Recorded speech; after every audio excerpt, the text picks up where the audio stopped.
of researchers on UAB campus. And the research groups which use Cheaha mostly are neuroscience, the bioinformatics group, and the bioinformatics group, they have Cheaha uh, and his colleagues running that bioinformatics group. And precision medicine, I think that's where Tarun works with Dr. Liz Worthy and the biostats in the School of Engineering. So it's not limited to these groups. There are a lot of other users from all the other departments we use. So this is just broadly the user base and who uses this. And let's look at the resource capacity we have. So we have 6,000 CPU cores, which are spread across 200 nodes. Like each of these you see, these are nodes. And so 6,000 CPU cores, just to give you an intuition on how big it is, your laptop would have like 4 cores, and these days they're coming with 6 cores. And it's like 1,000 times bigger. And we also have GPUs. We have 72 GPUs, which are spread across 18 GPU nodes. Like each GPU node has 4 GPU devices. So we have 72 P100s, which are spread across 18 GPUs. So the computing power is measured in TFLOPS. TFLOPS usually stands for floating point operations that a computer can calculate in a second. So right now we stand at 572, and that's going to increase in a few months once we get the new nodes in. So when it comes to storage, we have around 6 petabytes of data storage that is usable. And the actual capacity is 12 petabyte, but we replicated it. But so that's why you have 12 petabyte raw, but 6 petabyte usable. So let's see on how the storage is allocated to your account. So first thing to note, you are responsible for your backups. There is no backup that is provided. I know I said there is redundancy, but redundancy is not backing up. It's for availability, so that if a node goes down, if something goes down, your data is still available. But if you happen to accidentally delete it, there is no backup, and we cannot get it back. That's mainly because storage comes at a cost, and if the resources, it is challenging to give a primary backup, like primary storage, but not the backups. And so the storage locations that you have to be concerned with are your home, your data user, and data scratch. So the home directory contains 20 gig of space.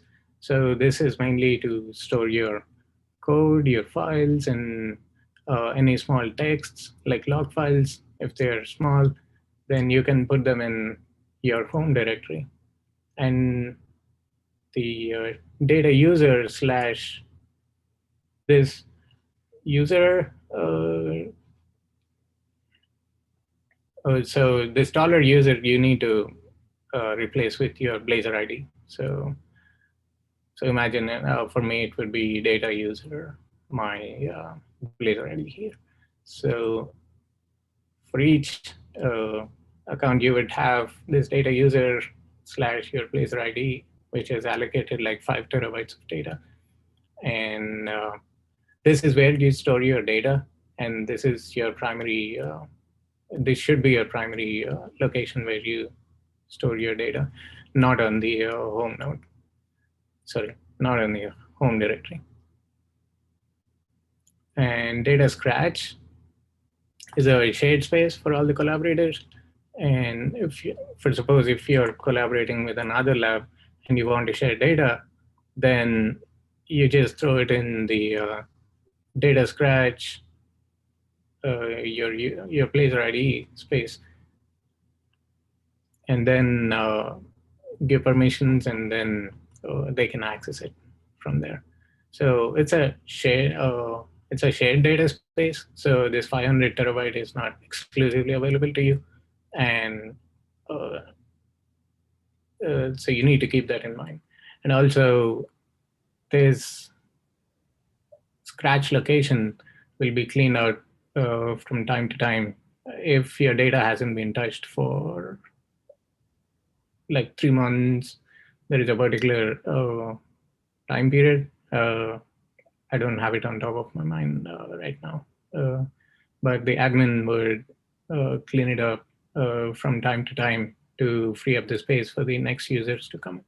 So, like I said here, it's used for short-term storage, so that if you have any intermediary files, like when you do RNA-seq or things like that, you would get intermediate files, and you can also throw them in there. It's not exclusively for that, but you can just throw them in there and later clean it up.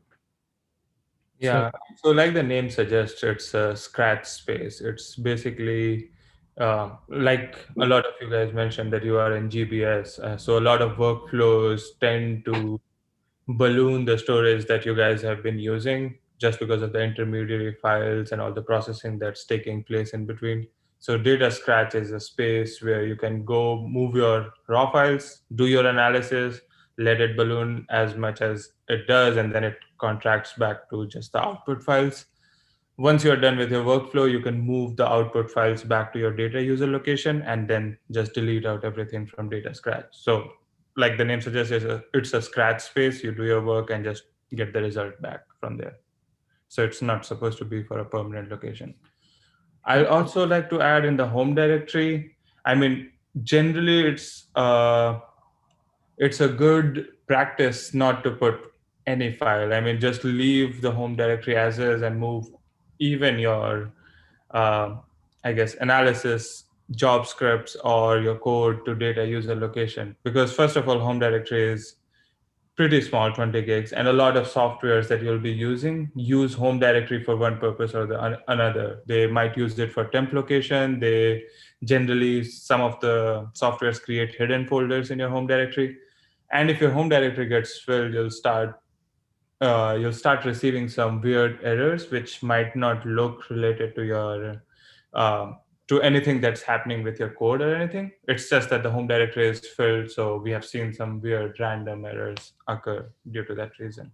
Yeah, for example, Anaconda uses your home directory, and if you don't specify. Yeah, sorry, just wanted to get that out just Yeah, yeah, yeah.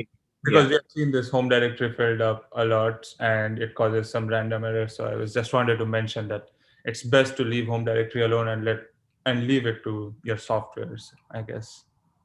Yep, that's a good point that Ravi made there. And so another storage space you have is your project space. So if your lab has 10 members, 5 members working on a project, and a project space can be created upon request of your PI, and you can be added to that so that all of them using the same data can just work from there rather than replicating data sets for each of the user. So the default size is 50 terabyte. And if you have any requirements more than 50 terabyte, then you can shoot a ticket to Mike, and Mike can, for the support, and Mike can respond on if we can increase and how much he has to increase. So yeah, so let's look at how we looked at the storage space and where to store your files. Now let's look at how to upload your data and files. So traditionally, if you're a Linux user, you would use SFTP, SCP, rsync commands. For example, an rsync command would look like this. So you would give rsync with these flags and the local file name, which you want to transfer to your username at Cheaha, and you're telling it put it in the home directory. So you're transferring your local file to your Cheaha home directory. And that is one way if you want to use Linux. And there are graphical user interfaces like FileZilla and WinSCP, which you can use to transfer the files. You can look into that, and you can use on-demand web portal. We'll see that in a minute when we visit the on-demand web portal on uploading small files. Usually on-demand, it would be better if you use Globus for large data transfer. Like we're talking in terms of terabytes or anything more than 10 gig for that matter. That would be a preferred way of uh, uploading the data to your folders. And so if you want to know on how to transfer the data using Globus, there is a documentation, a wiki page. I can share that at the end of the presentation. And let's look at Slurm. This would give you a base on how to go about running the jobs, and because in the next stage we would go into on demand and start running the jobs. And this I will just quickly run you through all the um, Slurm terminology and the basics that you need to have. So let's look at what Slurm is. So Slurm is a queuing system. It's a scheduler. So when you submit a job, Slurm is what is handing over the job to the hardware. So there is a fair share algorithm so that it would prevent one user or any power user that is from hogging the system. Like if you're a power user and you are greedy about using the whole system, then it wouldn't let you do it. So it would restrict you to just using 15%. That's the way we set it. And if you're running up against that limit, then you can again write up a ticket to the support email, and we can pick it up from there. We can make exceptions on running the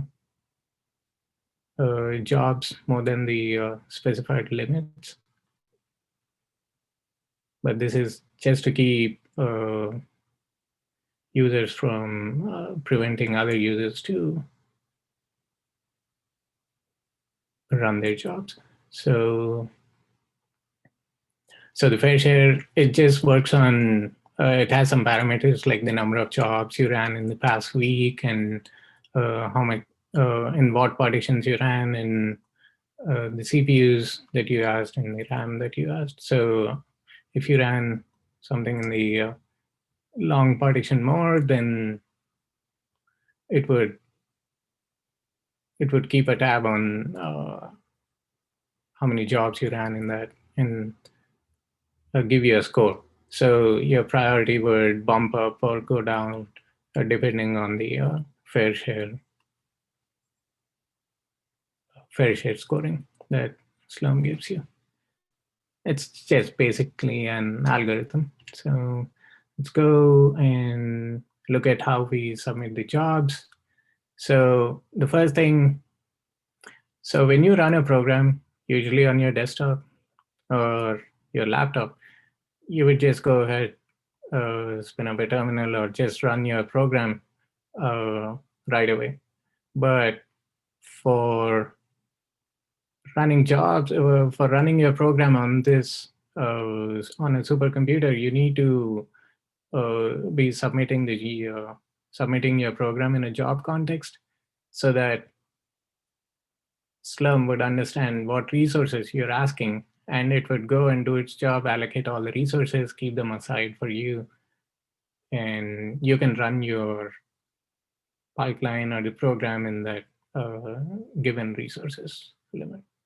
So, and that is important because this is to maintain order so that you would be using only the resources you requested and not go over uh, and use, or sometimes the program might be greedy and use up all the RAM on the node, so to prevent such things. So if it runs up against the resources, if your job when it is running, if it runs up against your resources, then Slurm would come in and say, hey, you've used all the resources that you said you would use, and I'm going to cancel your job because you're not behaving well. And so one important thing that you note, if there is anything, is not to run any jobs on the login node. So when you log in, you would be landed on a login node, and you would see it like you would go here and you would just land on a login node if you see here. So do not run jobs here, and that's very important. If you happen to run jobs on there, then the whole system would come down and it would prevent other users from using the system. And Mike had to come in and fix things. So you may get an email from us about it if that happens. Yeah. Yeah. It happens. It happens. I mean, for the new user, but this is very important to keep in mind not to run any computations on the login node. So where do you run your jobs? You request a compute node and you would have set allocated resources and you would run your job in there. So how do you request a compute node? And you should know how many cores you need for your job and how much RAM you would need for your pipeline to run, and how long it is going to run. So these are the three main parameters you should know so that you could request the amount of cores, the RAM, and the runtime, and then get the resources allocated and start your pipeline. So start with a fair estimate. And there are tools to profile. So you can run a sample job with sample data and see the resources that it is taking. SF is one such kind of tool where you can say, okay, SF and give it a job ID. Then it would give you the CPU cores it used and also the RAM it has used over the job's lifetime. So once you see that SF output, and I'll try to show it to you when I do a demo. So if you run SF, then it would give you a report on the resources it used. Then you would have a good idea on, okay, this is the resource limit, and I can request these numbers.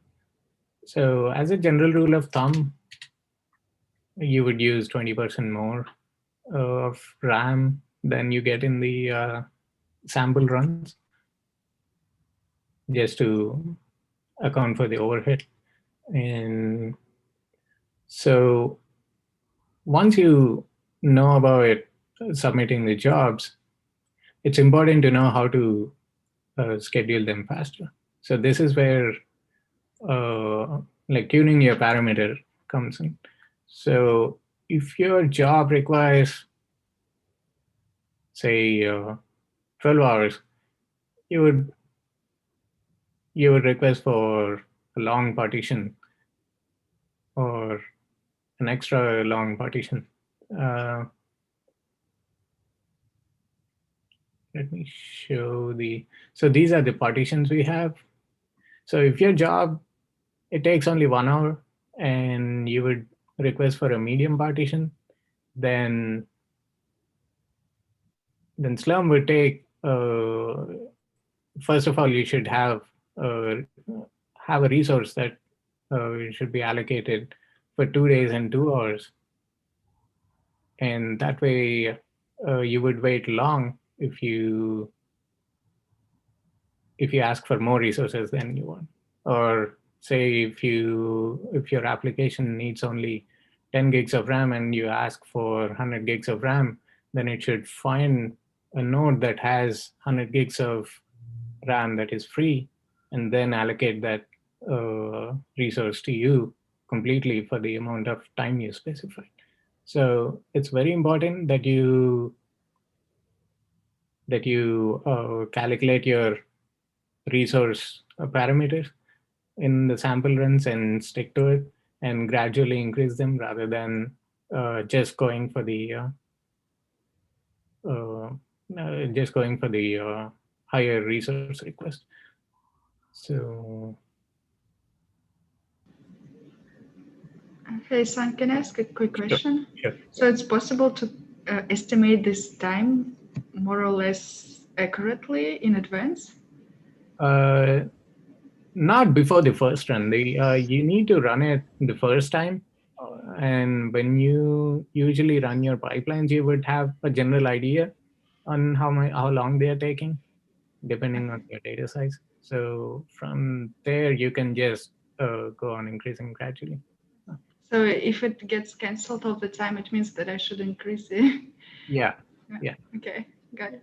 I mean, so the first time when you are trying to run a job, it's more like you are trying to benchmark your job where you are not sure of the resources that you want. You don't know how long it's going to run, how much RAM the job is going to require. You'll have some idea that, okay, the file is this large, so I should ask for 4 hours and 4 gigs of RAM, but you might be off. There is a good chance that you will be off. So that's where you either the job completed successfully or it didn't, right? Those are the only two options that happened once you ran your benchmark test. So if the job's completed successfully, you can use the ceph command to figure out how efficient your job script was. Was it using all the RAM that you asked for or the time that you requested for? If that's then you can adjust it to a lower value, just so that if you have a lower value, there is a greater chance for your job to start faster. Your job's priority level is going to go way high. If the job fails, then you know that the resources that you have requested are less than what they should have been. And generally in that case, you'll get error of type like either you'll get a timeout error. That means that that amount of time that you requested in your job, that was way less than what was actually required for your job to complete. Or you'll receive a message that your job ran out of memory. That means the amount of RAM that you requested was very less. Mhm. And yeah, so that's how you can keep adjusting. Initially it's hit and trial till the time you get a good idea of how much resources your job requires. And then, like Ishan mentioned, after that you add 20% to that value, just because if you don't know that all the subjects that you'll be testing on would have the same size or not. So just to account for that fact, you increase the time and your RAM by 20% and then submit all of them as jobs. Mhm. If you want to visualize why smaller jobs take is easier for Slurm to schedule. I'm not sure how many of you guys have been to Disney World or something. Generally, for all the rides, there are two lines. One is where you are going with your family unit or a big unit, right? Or the second line is where you can go kind of individually. And so when you're going as a family, there is a larger resource request. So that's why that line moves slowly. Once you go to an individual line, that's where the job, they can try to adjust you with other families as well. So if 3 seats are filled and 1 seat is remaining, they can individually seat you over there. That's one of the reasons why, even in the slum cases, if you have smaller resource requests, those jobs are still going to get to the running stage faster. It's not going to mean that your job is going to run faster eventually, but to get to the run stage from the pending stage, that process will be faster. Thank you. Yeah. So yeah, so it's important that you do your trial and error before coming on to the actual implementation. So let's look at how we profile jobs in another way. So one way to do, I mentioned here, was SF, and the other way is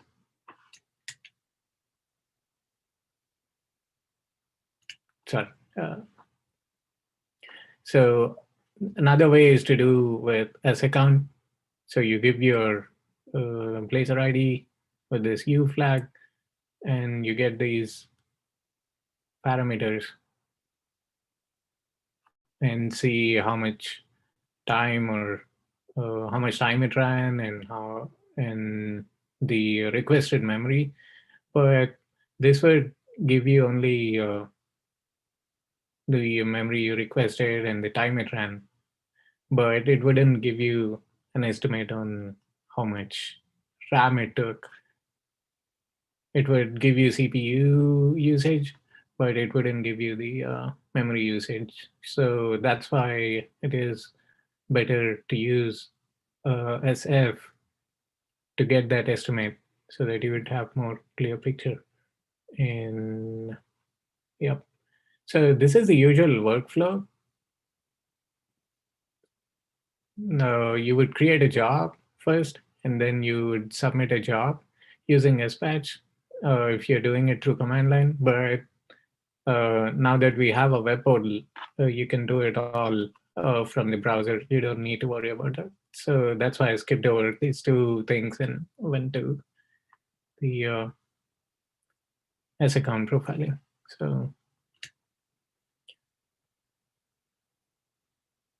So there are other ways to do it as well. You can use top, or you can use free. Free is a command line utility which gives the amount of free memory that is there on the node. So, and also top, yeah, top is a command which gives you the running processes. And if you give the parameters with your username or the Blazor ID in this matter, then it would give you the resources or the processes that you are using and the resources that those processors are using. So yeah, we looked at profiling, how to submit jobs, and how to request the resources. So these are the general tips. Like I said, you need to give 20% more than what you obtain in your tests for the memory. And this is very important. So when you request number of CPU cores, so in this slide, I mentioned you need to mention the number of processor cores that you're going to request and the memory. So it's important to note that the memory that you request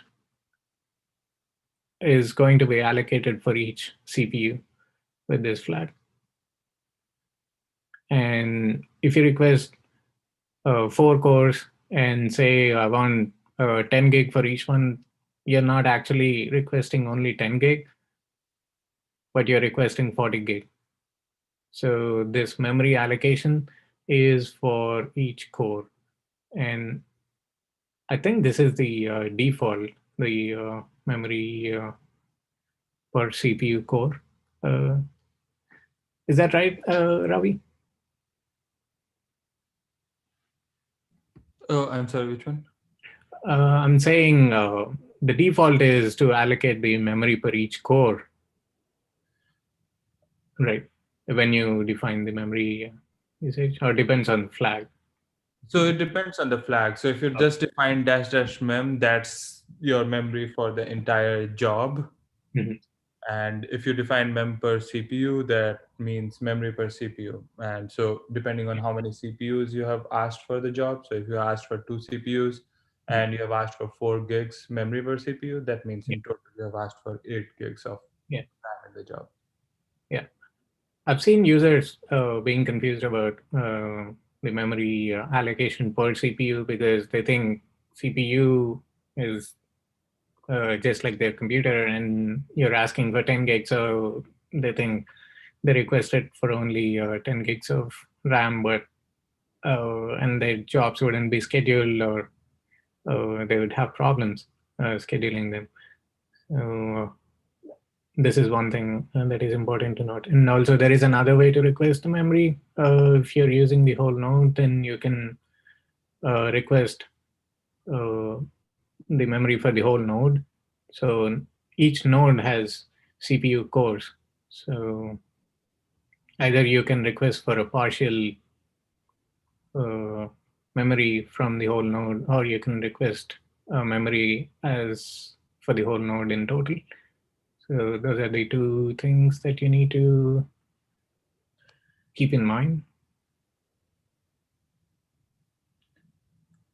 Yeah. I mean, Slum generally does allow you to drill down into the resource requests that you want to have. So how many tasks do you want to run for the job? How many CPUs per task that you want to run, and how much memory per CPU. But so it's generally a good thing, but the one disadvantage would be, like Ishan mentioned, that it can become a bit confusing. If you guys run into any these kind of issues, we do have office hours. Feel free to come to them. I mean, if you go to the on-demand web portal, we have it under the banner, all our 3 office hour sessions. So feel free to come to any of them and ask questions. Other than that, if you just search for Cheaha and Slurm, we do talk about some of these parameters over there. So that would be useful. Or if you just search for Slurm, just on Google, just Slurm, I think Slurm has decent documentation as well on what all these parameters mean. So yeah, I mean, definitely, or send us an email on support, and we should be able to help you if you guys are getting confused with any of these parameters. Yep. It's common for the first time users to, there is a little learning curve on that, but it's not too hard. All right. So so now that we know what is Slurm, how it behaves, and how it regulates the job resource requests and how you submit jobs and stuff, now we will look at the on-demand web portal, which is the interface to the Cheaha cluster. So why is on-demand web portal a beautiful gateway to the cluster experience? Is it's a plugin free browser, so you don't need to have any fancy tools or anything. You're on a vacation, you can just go to your grandma's place, and all you need to have is an internet and a laptop. You can just open your internet browser, and all the resources that we talked about before are just readily available. You can compose jobs. You can you have a file browser. You can manage your files. You have command line shell access right in the browser itself. You don't need to install any of the PuTTY or any other terminals. And you have a way to manage your jobs. We'll look at all these in a minute. And you have graphical environments for the softwares and desktop applications and stuff. So that's why it is easy to use on demand. It's also very powerful.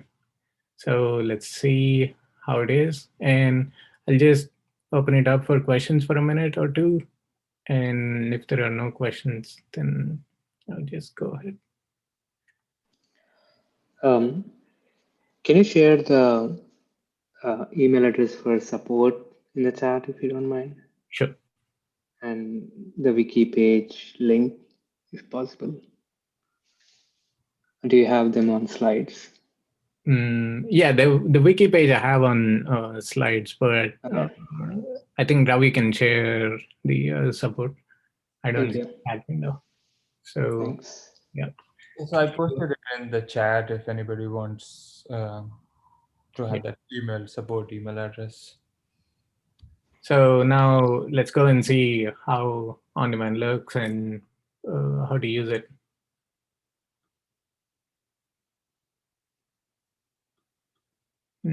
I already have. Okay. So when you type in rc.uab.edu, you would just, it would ask for your Blazor ID and password, and you would just log in with your Blazor ID and password, and you would see this interface. So I'm logged in as Atluri E, which is my Blazor ID. And so like I talked about, this is a good reference to have, like what the partitions are. And partitions are nothing but the way we group the resources for the depending on the runtime that you want. And so these are the office hours information we have. Like Ravi mentioned, we connect office hours every Monday 10 to 1 for neuroscience group, and Wednesdays and Thursdays it's open for everyone. And all right, let's look at the interface right now. So if you want to get, oh yeah, Tarun, you were asking about the documentation, right? So you can go in there and look at help tab, and you would have online documentation in there. So this would take you to the Cheaha's getting started page. And you would, this is a good starting point. So you would see all this, how to log in the queuing system that we talked about just now, Slum, and how to submit sample job scripts and stuff. So if you need anything else, you can just Globus in here, and yeah, you would just go to that Globus documentation. So that's one way to access it. And okay, let's see.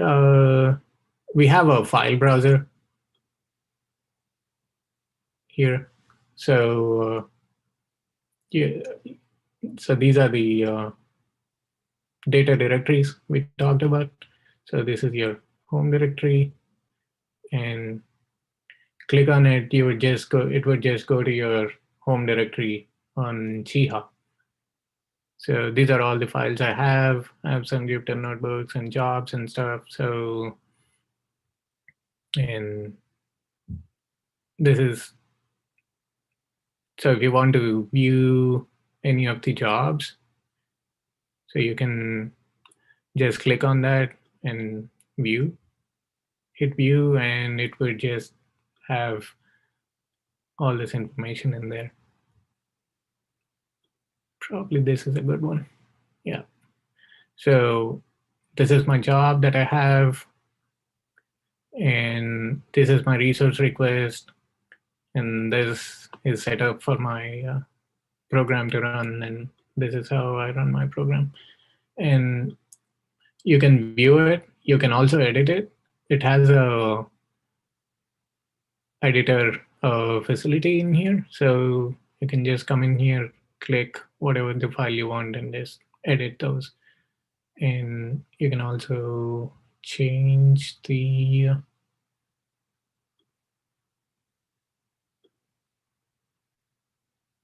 sorry, it was something else before. Yeah, so this lesson is good.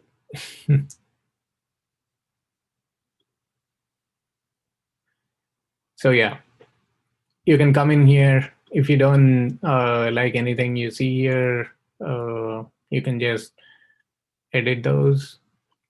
For example, I want to change this parameter, and you just edit, save, and then you come back. When you're done, you can close that when you're done saving. So it gives you a way to access your files and also edit them and just view them. So you can also rename them, and just like you do on your computer file browser, you can download them. When you download them, they would just get downloaded down to your laptop or desktop. And you can make a copy of the file, and you can paste them. You can paste the selected files in the clipboard. And Hey, Ishan. Yeah. So we can download them from here, but to upload them, we have to use command line. It's the only way. sorry, can you say that again? Upload, I lost you there. We have to use command line to upload files only. No, not just command line. Yeah, I'll just show you how to upload it. I'm about to show you, actually. So this is how you upload. There is an upload button here, and you can choose your file from here. So it will just present you your file browser in your laptop, and you could just go in there and present it, upload it. For example, I want to upload this one. I opened it, and it uploaded here. So this is the way you do it. Okay, thank you. Yeah. Also, Yeah, I you would- have changed. Sorry. Go ahead. Go ahead. When you were editing your file, you changed username in there. So what would it do if you change username, but it's still under your account, right? Yeah. I mean, I didn't change the username. I just changed the user parameter for the email. Yeah, it wouldn't change it.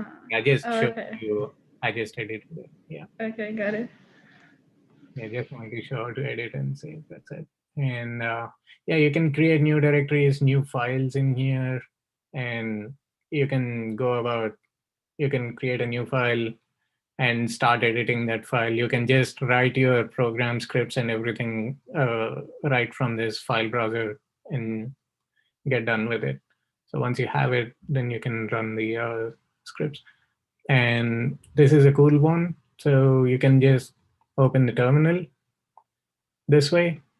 And so, for example, if you go into download or projects, I want to go into my projects. I go in there and I go here. And if I say, if I want to do something, or if I want to just go to my command line and just run my job, I can just open the terminal from here and see we are in that collab data move project directory, which I'm at here. So it would just directly land you there.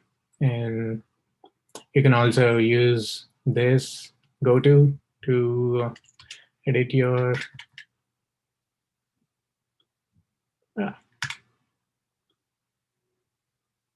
edit your path. So that's one thing. So, and you also have an index here to access all your directories. And So that is the file browser. And yeah, before going to jobs, let me go to how you access the terminal or the shell access right from the browser. So you would just click in there, you would have your browser, and now you see you landed on a login node.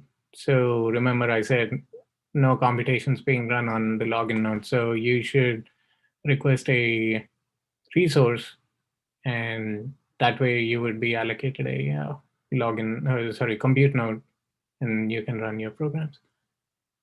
And these are the interactive apps that we have. So some of the common apps that our research community uses are ANSYS, IGV, MATLAB, SAS, and so these are the Jupyter and RStudio. They are the standalone servers, and these run in the desktop. So I'll just start up one Jupyter notebook to give you a sense how to work with it. So the number of hours that I want to use, just 1 hour. And yeah, because it's under 2 hours, Express is capped at 2 hours. So I request Express partition. So if you click in here, you would have all the partitions. So remember I said there is a reference in the homepage. You can go to that and see, okay, if you need short, you can request for short. If it is more than 2 and less than 12 hours. So here you request the number of CPUs. For this purpose, I don't need much. So I just request 1. And so remember, I told you memory per CPU. So it's 4. If I say 2 in here, it would look for 8 gigs of memory. When it finds that resource, it would allocate 8 GB memory with 2 CPUs, and it would start running your job. So I just need 1 right here. And so I forgot to tell you about this one. This is if you want to load any modules or any prerequisite stuff that you want to do here. So I'm loading module Anaconda. So modules are nothing but just an easy way to access different versions of the software on Cheaha. So they're available as modules. So if you need any software, then there's a good chance if it is broadly used in the community, then you would already have it loaded. So I would suggest going and looking for the modules. You can look for the available modules using module avail in the module that you're looking for. It's all there in the Cheaha documentation. So you'll come across when you read that documentation I showed you. And this is for the extra argument. So if you want to spin up a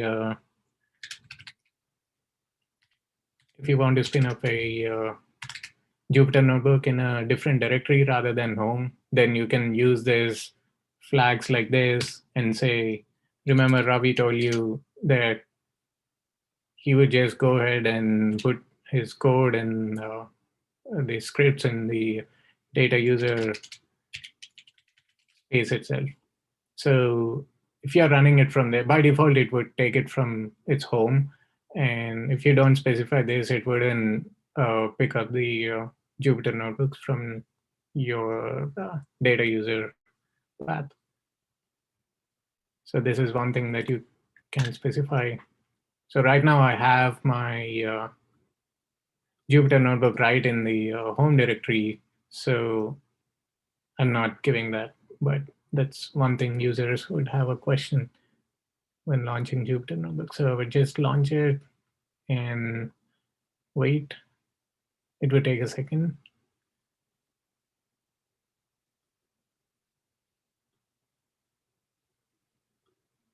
So while it launches, I can, if you have any questions, I can take a few questions.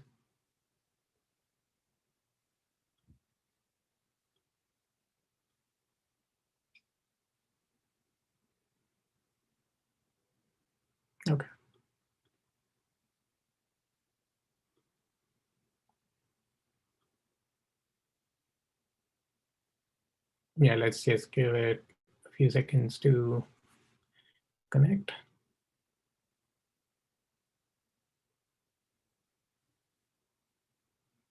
Yeah. So there you go. So if you look here in the URL, you are allocated node 24, C0024, and that's where your Jupyter notebook is running. So you're not running the Jupyter notebook or this job on your login node. And here I have my Jupyter notebook. I can click on them to start. And it would, and you can go ahead and start running your cells and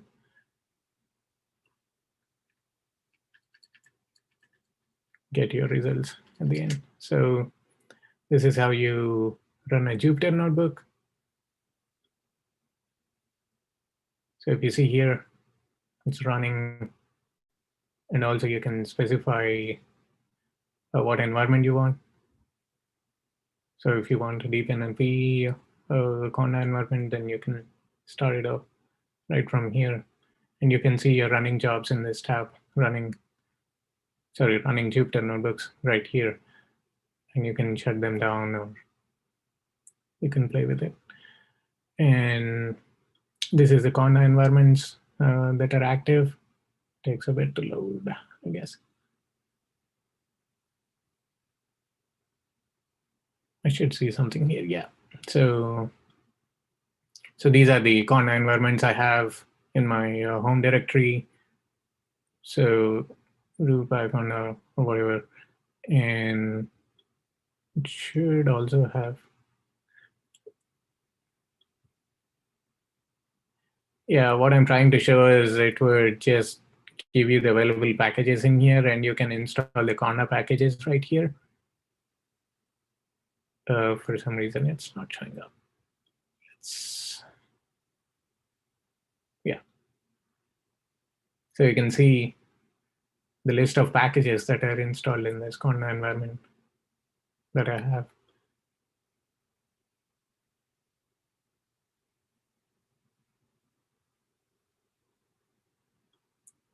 So usually if this is working, it would also have a list of the available packages that you can just click here and install these selected packages in here. I just tested it before this presentation, but I'm not sure. So I guess that's the curse of live demos. Search before they show up in available packages?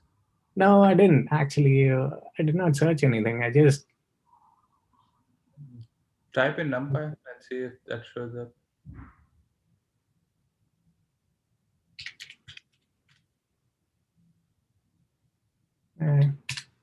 yeah, like it is showing here. It would show a list here. So I'm not sure what's happening. So I think it's fine. I just wanted to show that you have a way to install these packages from here as well. So that's the point I want to get across. And yeah, so that's about running the Jupyter notebook in here. And other interactive apps, we have already seen how to get a HPC desktop. So if you have to request a node and that needs some graphical applications, or you want to operate in a familiar environment, like if command line is new and all these things are new, then you would just launch this desktop and just try to use it as you're using it in your computer or a desktop. And our studio server is one such thing. And we can start up MATLAB just to see how it would be. I don't want to take up too much time here. So I'm done with my Jupyter notebook. I don't need it anymore, so I can just delete the job as well. If you don't delete it, it would just die after 1 hour, which is what I requested. So if you go see here, Like you can start your sessions and then you would have a list of your interactive sessions in here. So you can also go right here. So it would just start up the MATLAB and you can use MATLAB from here.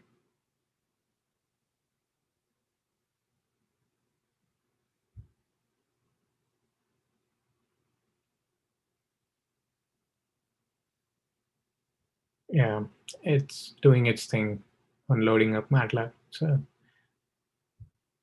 So remember I said it's a GUI application that launches in a desktop. So it launched in a desktop. So if you go and look at how, if you remember how the desktop was, it was about the same interface that you had. And yeah, we looked at the shell access. Did it stop? No? It did, right? Okay, I would just let it run. And let's go to jobs. So in jobs, you have active jobs tab, which would show the active jobs that I have that I'm already running or ran recently.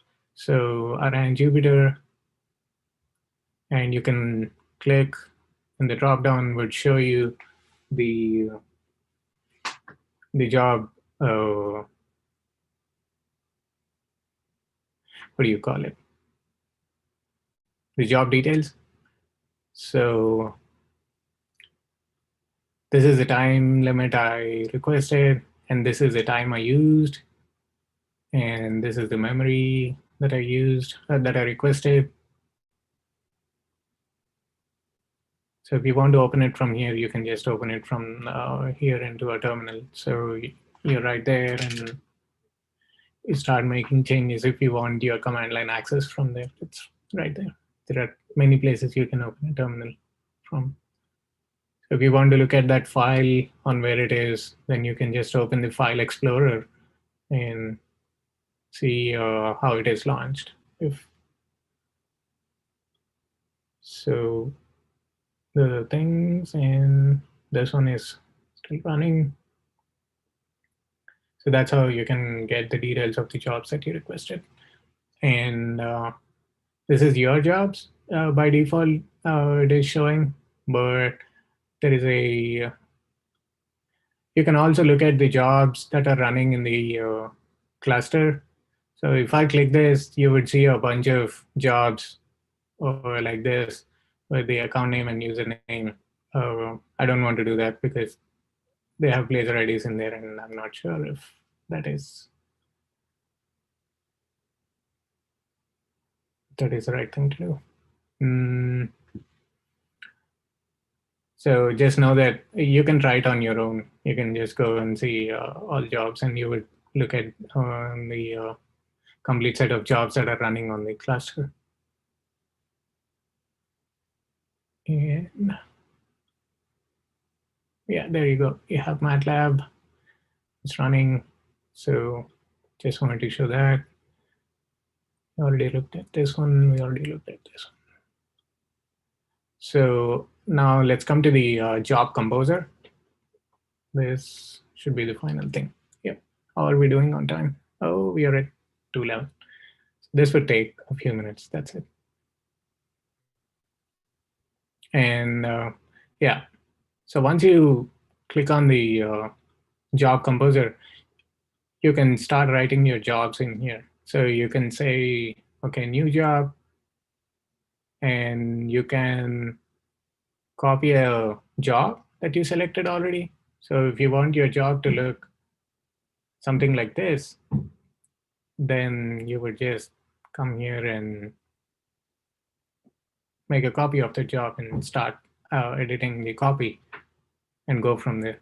Or you want to have a default template that you have for your pipeline that you're working on in your project, then you would come here and say create a new job file from the default template. So this is a default template we have right now. We didn't want to make it overcomplicated. It is just a hello world program. So what we did until now is we created a new job from the default template, and we come here and you can open the editor, and you would have an editor and you can run commands that you have host name, things like that. So this would look like your pipeline, say game of life, your parameters, and you would give your pipeline to run. So I just save it, close this editor, come back. So look at how it is showing the status. This one is not submitted yet. This is the new job we just created, and look at this. So we just changed these 2 lines here, and now you come here, select the job, click submit,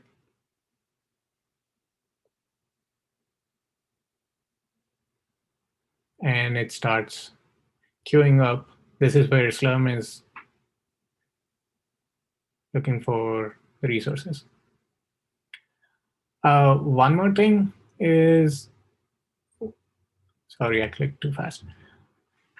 So when you created a job, look at this. All the names by default, they take this name, default simple sequential job. So you would want to go into, why is it? Yeah. So you would want to go into job options and change the name here. Say demo.job or something, and save it.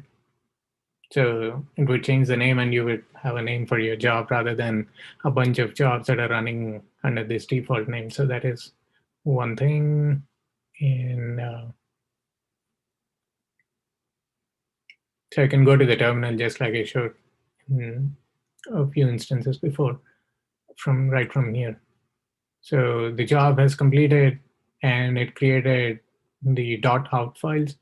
So whenever Slurm runs a job, it would output the end result into the .out file, or if you don't store it in a file, by default it comes to .out, and .air file if there are any errors. So we got no errors, and printed hello world, printed a date, and I said, give me the name of the host that you're running on. So we got those. So that's how you create a job and run a job. And you can also create your template right here. So right now I'm saying, okay, choose my template depending on this one, and give it a name this. So you can also define your own template. So the default template that I showed before was that basic simple script with 4 lines, but you can create something like this. So I want this, and I want all my upcoming jobs to look like this. And I would say, okay, create a template from this and name them game of life.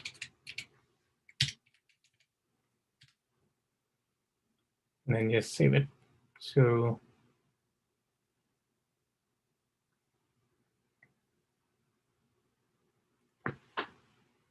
you have a template right here, and you have jobs. Now, when you're creating a new job, you can go select that template, and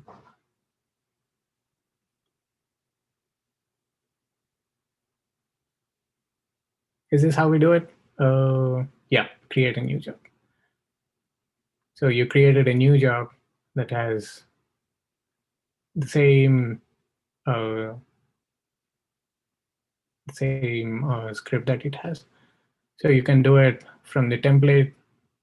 From the default template, you can create your own template and start from the baseline template that you have created just now. And you can also copy a job and also specify a path if you want to make a copy.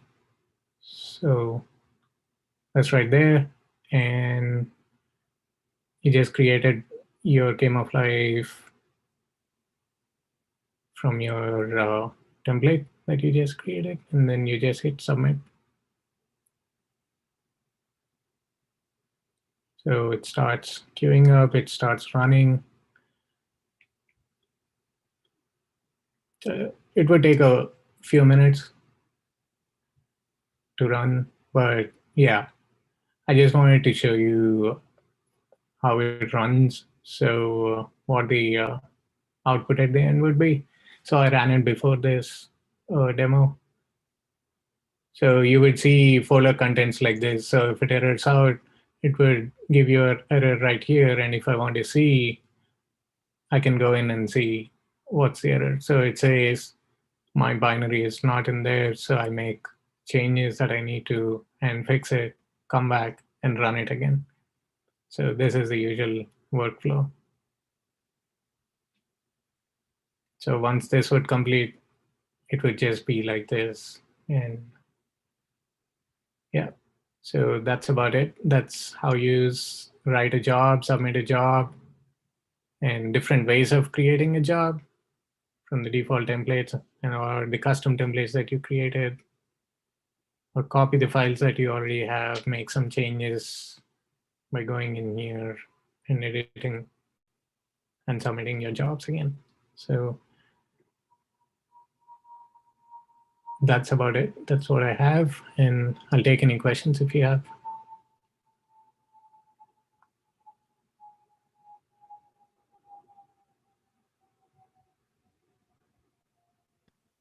When are your office hours? If you can tell. Sure. So the office hours are right here. So if you go to rc.uab.edu, Oh, I see. get your, yeah. Right here. Thanks. And Ishan, could you share your presentation with me, and I will distribute it. We will distribute it among all the Sure, participants. no problem. Thank you.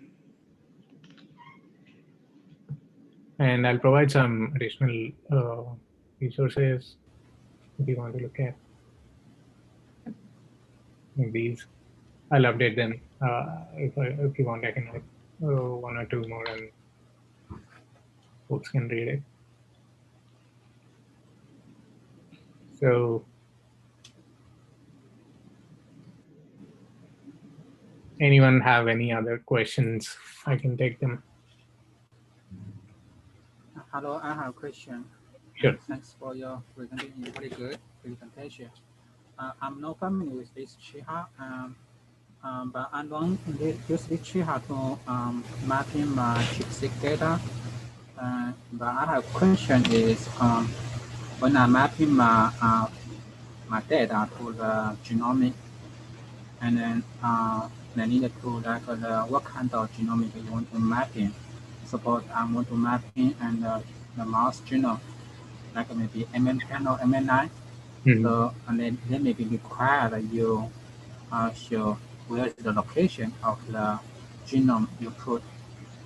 So usually in this way, I didn't know exactly where is my genome. If I have my personal genome, where should I put? I use the HPC desktop. So can you briefly just show me how to look for my personal genome? Yeah, thank you. Get my point?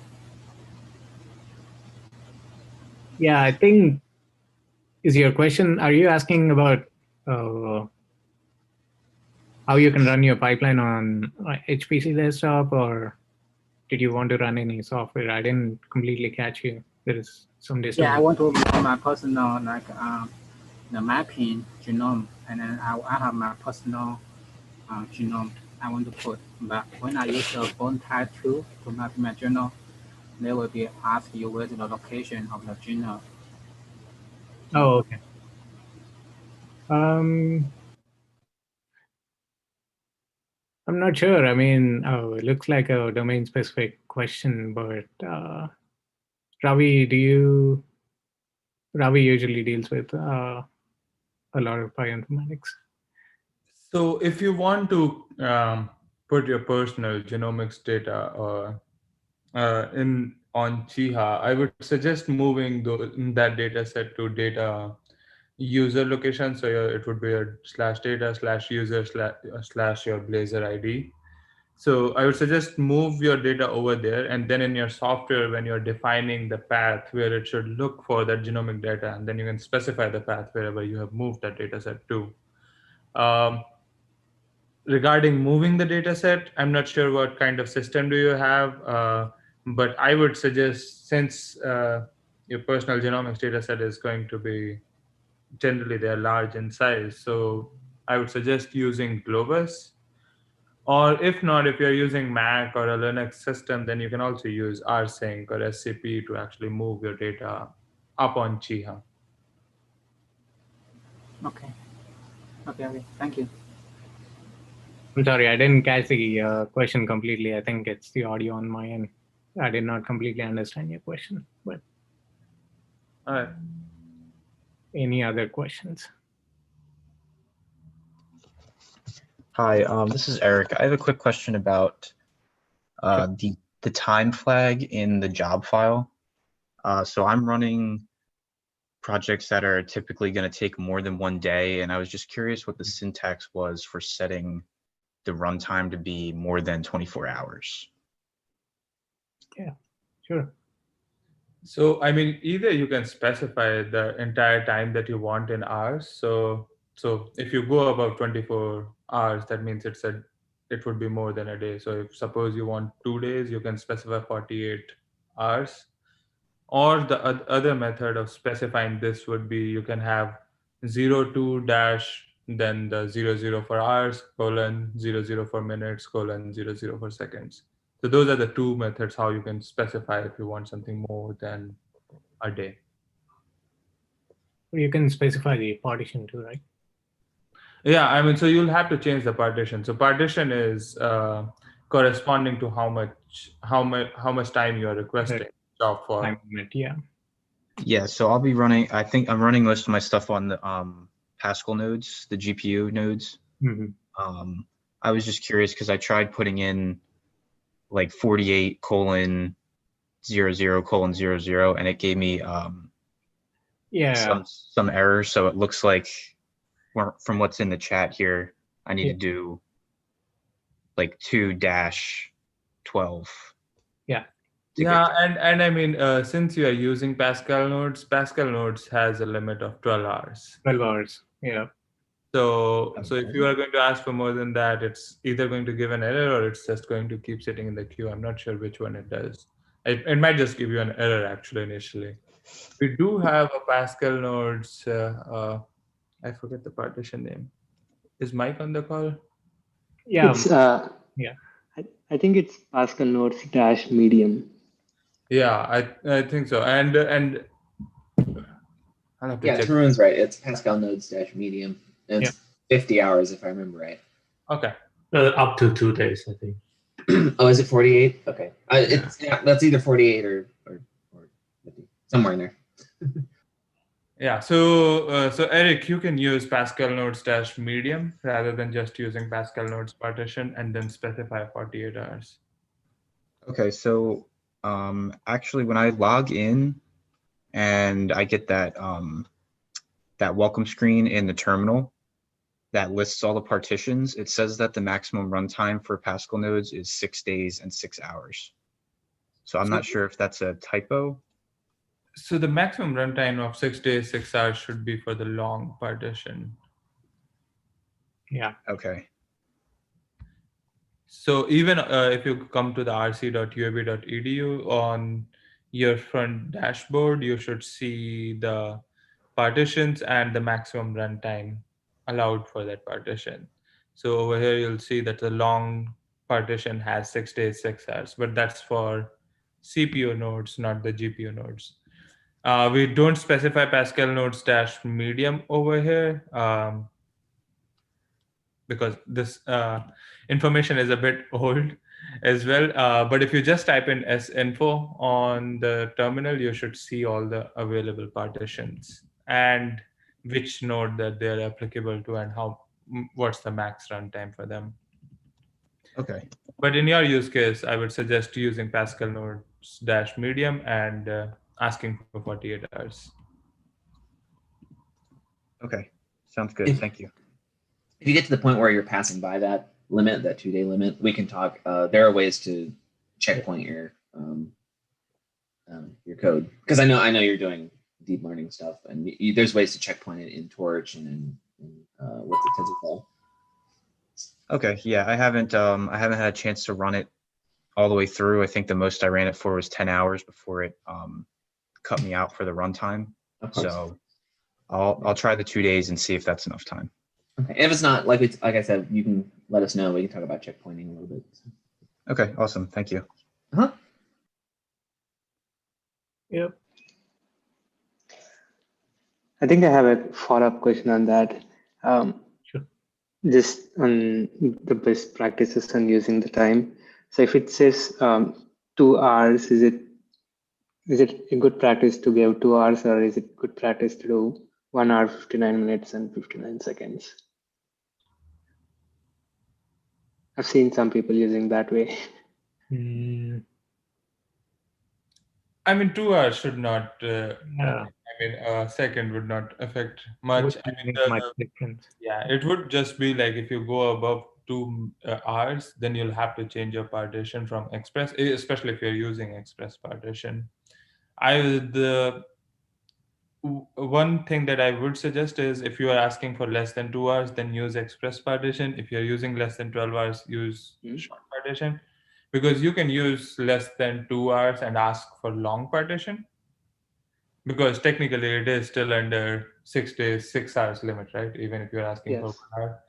But the job priority that you would get is going to be less with the long partition compared to Express partition. Well, and the numbers are there. The numbers there are right, but you want a lower priority. It's priority golf, so you want as low a priority as you can get if you want to get your job passed. So ranking. Okay. Thanks.